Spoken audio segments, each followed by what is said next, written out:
It has been just over 7 weeks since I completed my 6-day water-only fast and the 3 refeeding days that came after I broke my fast. During the fast, I actually lost just over 8 pounds. And then once I started refeeding, I gained back about 4 pounds over the next 7 days. And here is a record of what those days looked like. It actually took me a little bit longer to start gaining weight than what I expected. But I was expecting to gain back about half of what I lost, which is what I understand is kind of normal for an extended water fast.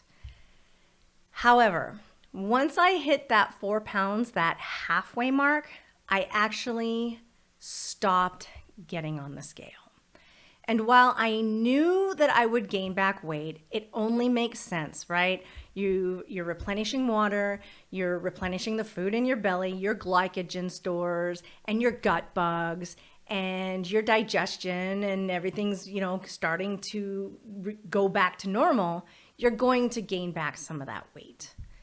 However, I had a problem already forming in my brain, knowing that my weight was going back up.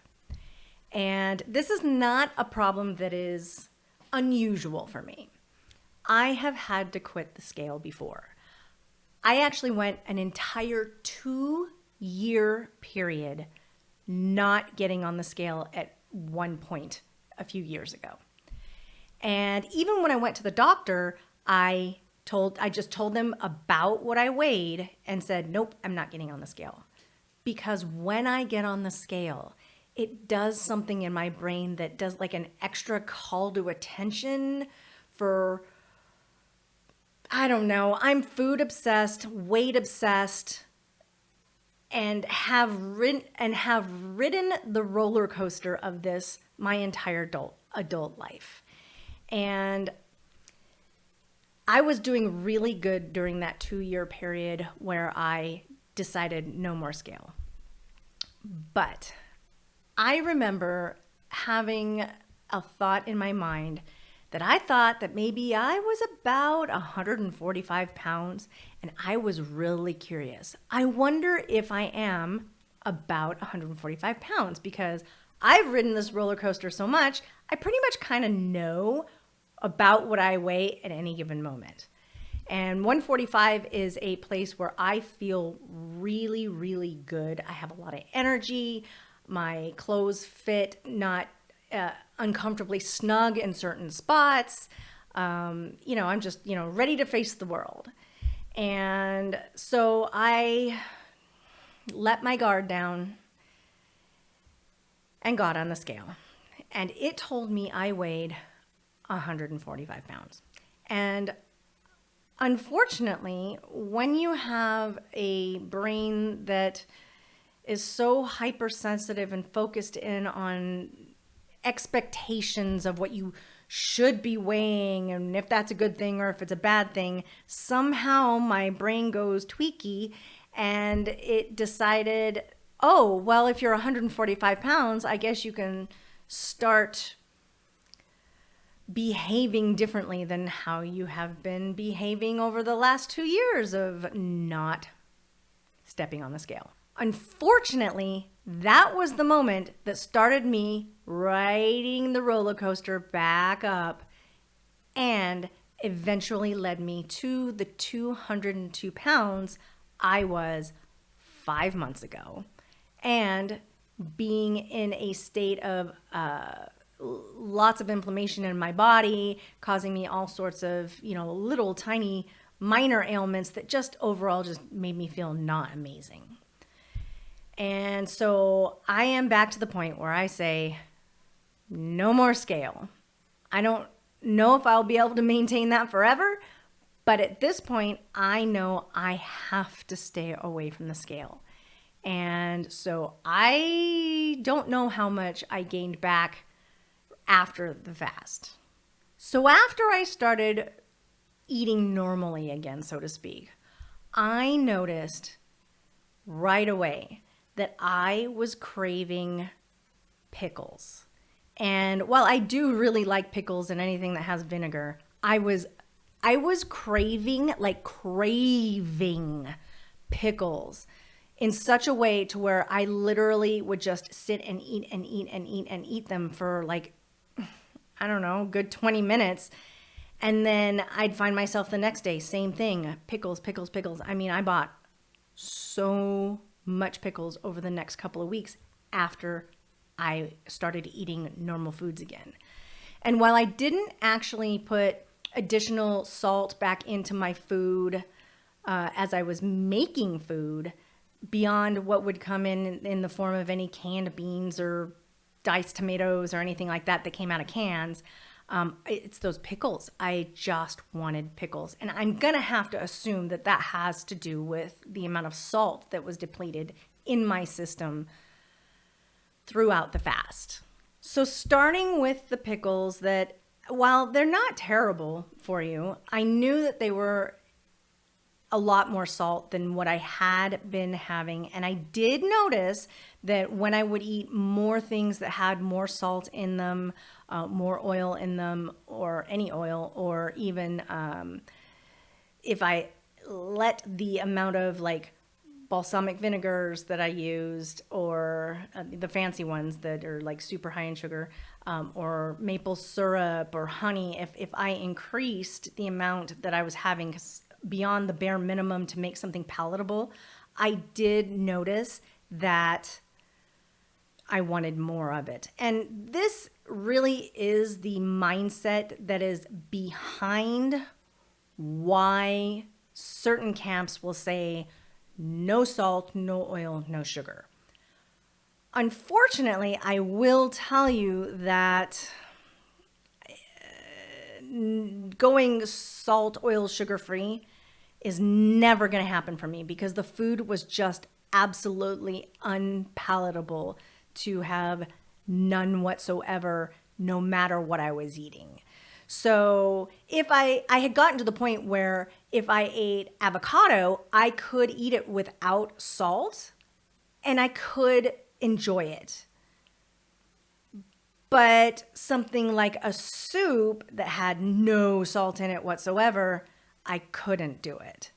So, but here's the thing. Having all of that salt in the pickle chips, having had no food for 6 full days, and then following it up with food that was, some of it was kind of like, oh, it was okay, but like I really wasn't enjoying it whatsoever, like in a normal way. I started letting in things that I had been avoiding for the 3 months prior, which is where the 30 pounds that I had dropped had just come through, just changing the quality of the foods that I ate. And then I started letting back in things that were not part of that. So the first thing that I let back in was tortilla chips so that I could have nachos. Now, nachos are my favorite food in the world. And I had gotten to the point where I could basically just eat, the chips with just some beans and jalapenos and Frank's sauce on it, and I was fine. But that has escalated. I started letting in other things. I started eating things that have sugar in it. I started eating things that had cheese and dairy and all of the things that I had let go of. The 3 months where I dropped weight and all of the ailments that were minor things that I was dealing with that had to do with inflammation. And while I am quite certain that I will never eat meat again because it's been 19 years and I'm terrified of it now because I know it will make me sick because I've had accidental ingestion of lard and beans before that made me horribly sick. Just about everything else that I had dropped off the list, packaged foods, donuts, what did I have for dinner last night? Oh yes, I had pizza. And then after that, for dessert, I had a brownie sundae with cookies and cream ice cream on top, sprinkles, caramel sauce, and whipped cream. Does this sound like something that is going to move me in the right direction? No, it is not. And unfortunately, I can already tell that I am starting to put back on a little bit of that weight that was so easily dropped off by just maintaining the quality of the foods being whole, real fruits and vegetables and grains that were minimally processed, mostly by me. And so I am going back to that. The thing is with why it is I did the fast was it was primarily prompted by the fact that I have been having issues with my feet for more than 2 years, to the point where I am practically crippled at times. And it is really disconcerting to me, and I have done just about everything there is to do to deal with this plantar fasciitis problem that I have. And I even went and had their physical therapy done, which was extremely painful. I coincided one of my therapy sessions with the fast to hopefully accelerate the healing of my feet, as they were basically kind of being reconstructed to alleviate the problem.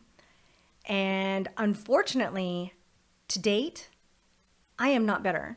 And it's frustrating. It's so frustrating because I went out on a limb and put these two things together. One was expensive, and the expense of the physical therapy that I needed to do for my feet is actually what caused me to go against medical and expert advice to fast on my own and not having any supervision whatsoever. And if you saw any of the rest of the series, or at least day 6-ish, you will know that I intended to do a 7-day fast, but only ended up doing about a 6-day fast, 6-ish day fast, because my body said no more. And it was not my smartest move ever, for sure. But I'm not any better. And so having done this fast, it annoys me that because I did this fast, my brain is back to being out of habit of doing the things that were working for me, as far as getting some of the weight off and losing a lot of the visceral fat and putting my body in a state that would have less inflammation overall. And I will say, one of the things that I put, that I said in one of the last videos, is that I had measured my waist, and I had gone down, I think, 2 inches. And I was like, see, I am losing visceral fat. And then I thought about it afterwards, and I'm like, what a dope. Of course my midsection went down. There was no food in it. I was dehydrated. The glycogen stores were gone. The gut bugs were all dead. Like, of course, every part of my body would have reduced in size and weight just from the simple fact of fasting. That doesn't mean I actually mobilized any of my visceral fat, which, by the way, I can tell you as of right this minute, I most certainly am not even at the starting point of my fast, my waist circumference. So you could probably already guess where I'm going to go with this, but would I recommend water only fasting for an extended period of time? I would say, if you are someone that is food obsessed, weight obsessed, health obsessed, if the word obsessed comes into your mind, if you take a really good look at what your motivations for doing things are, I would say run away. I would not recommend anybody who has any form of obsessive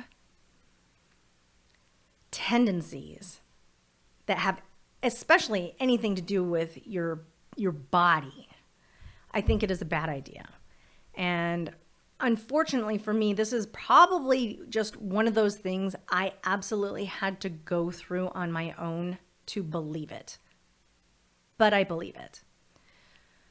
However, if you are not an obsessive personality and you have, ailments and you're looking for healing and you don't have a tortured relationship with food and weight, I think the fasting might be something that could be of benefit to you. I absolutely still believe that there are healing components of fasting the body. And especially if you've got some type of ailment that was triggered and caused by your